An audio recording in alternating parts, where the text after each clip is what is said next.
Hey YouTube, what's happening? It's Richard, founder of Short Term Rental University and professional real estate developer. And guess what?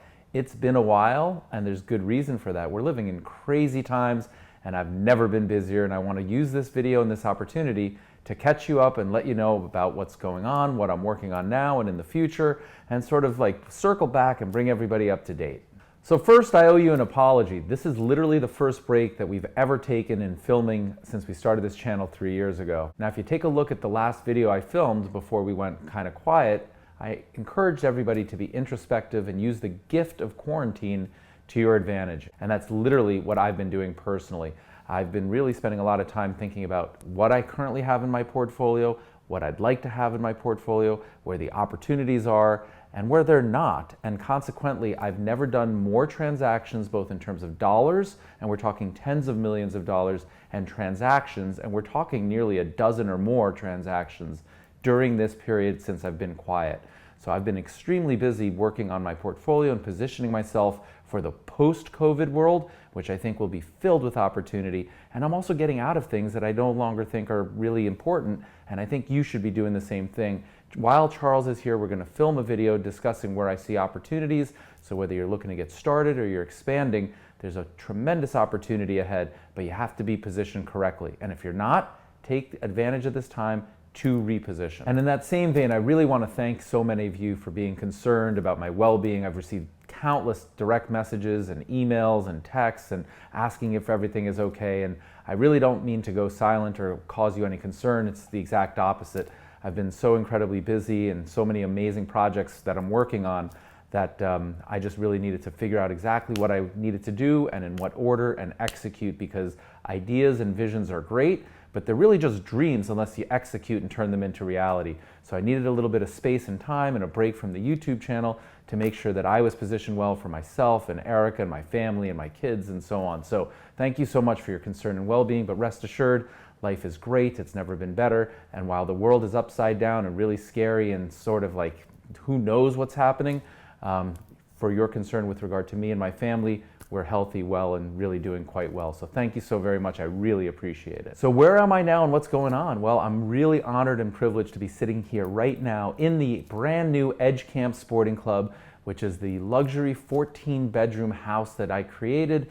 For those of you that have been watching the channel for a long period of time, you know, a couple of years ago, I identified the opportunity in the Outer Banks of North Carolina. I subsequently bought a little bit of land, and then more land, and then more land, and now I'm, along a lot of land. And this is the first phase of many to come. And it's really been a fantastic team that worked on this. We built a 12,000 square foot home in 14 bedrooms on a barrier island with 2 different storms that caused us to stop and pause, and through COVID. And we started this project from the building permit on September 19th. We got our certificate of occupancy on June 11th. That's 266 days start to finish. That's 72% of a year, so less than 3/4 of a year, and that's in 38 weeks. So fully furnished, fully operational, fully ready to go in 9 months, and the build quality and everything is fantastic. And like I said, I can't really thank my team enough because they did miraculous work. 2 storms and a pandemic, and we still delivered for my investors. Less than 9 months from start to finish, fully furnished, ready to go, and so I'm extremely grateful. And there's a lesson in that, friends. Make sure you surround yourself with the right team, pick the best people. To be really clear, one of the lessons that I learned and it proved correct was I did not go with the low bid. I intentionally did not go with the low bid on this project. I intentionally paid more than the low bid because I was highly confident in the higher bid's ability to actually deliver and get us done on time, which was really important, so that I could be sitting here right now with the opportunity to rent this entire house during summer of 2020. And what an amazing time to be in the Outer Banks. Forbes just rated the Outer Banks the #1 place to go in America where you can drive as a result of COVID. And so while I never foresaw this opportunity, a lot of the themes that I've been teaching were in fact correct.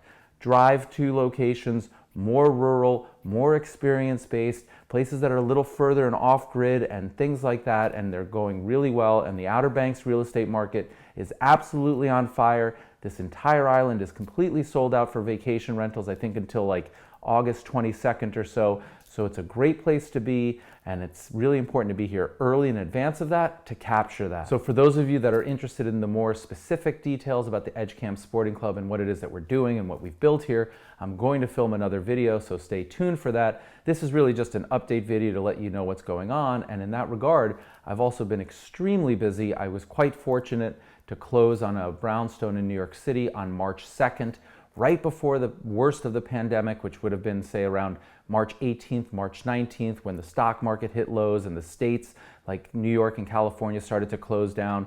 So I actually closed on one of the largest transactions I've ever done about 2 weeks before that, and I'm really grateful and fortunate. And they say luck is everything. The timing was perfect.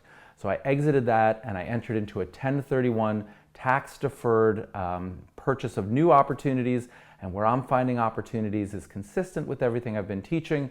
I can't get too ahead of myself here because the closing doesn't occur for another week or two, so touch wood, I'm not going to jinx anything, but suffice it to say I've got 2 more small boutique hotels, one in California and one in Florida, that I should be closing on in the next 2 to 3 weeks, and so we'll be adding that into my portfolio. And so by way of sort of telling you what I'm seeing opportunities, personally, I'm scaling out of individual single-family homes and Airbnbs and the Airbnb platform, and I'm moving more towards all the things that I've been teaching about, which is taking control of my own business, creating a brand, and I'm moving into larger opportunities. Not big hotels, because especially given this COVID sort of environment, I don't think a lot of people want to commingle and share food and elevators and sit by, the pool with hundreds of people. But I'm looking at small boutique hotels, and I've purchased 2. I'm scheduled to close on them shortly, and we will share with you more details on those once they're officially mine. But it's been an incredibly crazy process.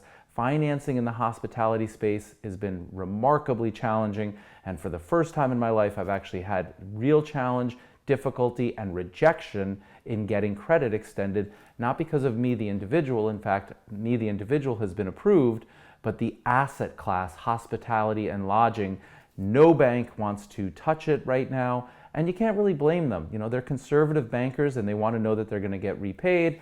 I'm an entrepreneur, you're an entrepreneur, we take calculated risks, and so I thought to myself, do I want to proceed with this space, or do I want to stop and exit and think about something else?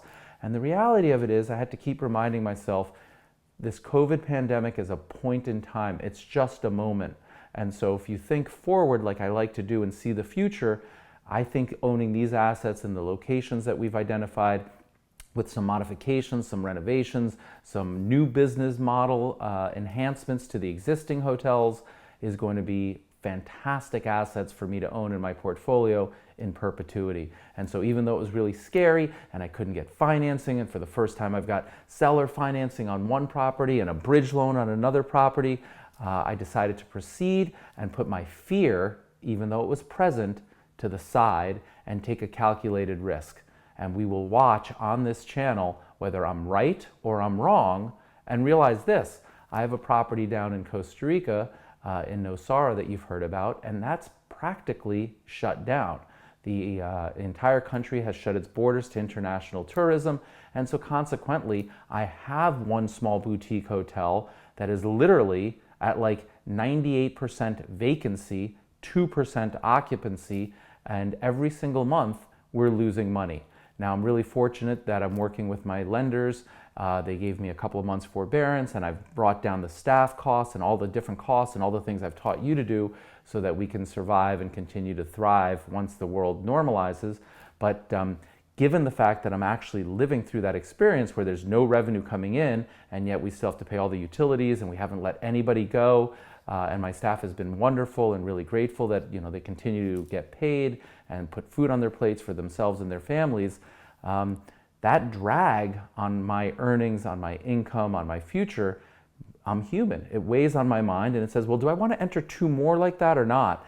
And it's really important, and I encourage you to think long term, right? Like, don't be reactionary and don't just do something that's going to be short-lived, might feel safe, but think about the risk in the long term. If you miss these opportunities when they present themselves, what's the opportunity cost of that? And so in that regard, even though it feels crazy and I couldn't get financing, I had to get really creative. I'm in the process of closing on 2 more small boutique hotels, one in California, which has its own set of issues with taxes, and I'm not a fan of it, but you never let the taxes create or influence the decision about the asset and whether to purchase it or not. So even though it's not a tax-friendly state, I think the opportunities are tremendous and I'm moving forward.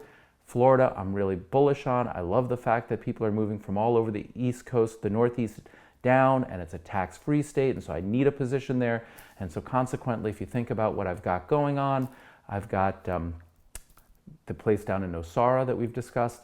I'm sitting here at the place in the Outer Banks of North Carolina, brand new, just completed, and I will be closing on a place in California and another place in Florida. And so my portfolio of boutique, larger, event-driven type spaces is coming together rather well, and this has all happened since my last video. So I really just wanted to take this opportunity and thank you for your continued support. Thank you for your patience.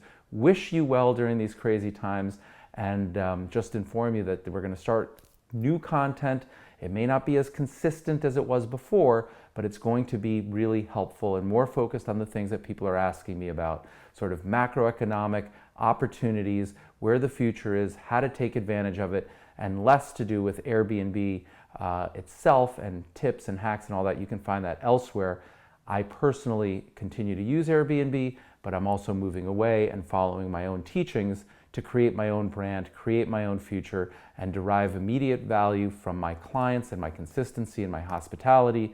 And I encourage you to do the same. So if you don't have your website, think about creating a website. If you're doing plain vanilla type hosting in condos or in urban areas, time to reassess. Like I said, the gift of quarantine, watch that video again and really take it to heart. And I will be filming another video shortly about where I see opportunities and how I recommend people position themselves to take advantage of the post-COVID world, which in my personal opinion is not that far away. There's already half a dozen different vaccines that are proving really helpful. It'll take a little bit of time to get them throughout all of the world so that they're actually effective. But the point is, in the next, call it 6 months to 9 months, the world will normalize, and with the amount of volume that the Federal Reserve and all the Federal Reserves across the world have injected, there's going to be tremendous opportunities, and you want to be positioned correctly. So if that sounds interesting, please do me a favor, like the video. If you haven't subscribed to the channel, do it now. And just remember this, friends, the best is yet to come, and I'm really grateful for your continued attention, support, and concern for my well-being. I too share concern for your well-being, and I hope you've survived and perhaps even thrived during this crazy COVID period. So thank you, and the best is yet to come.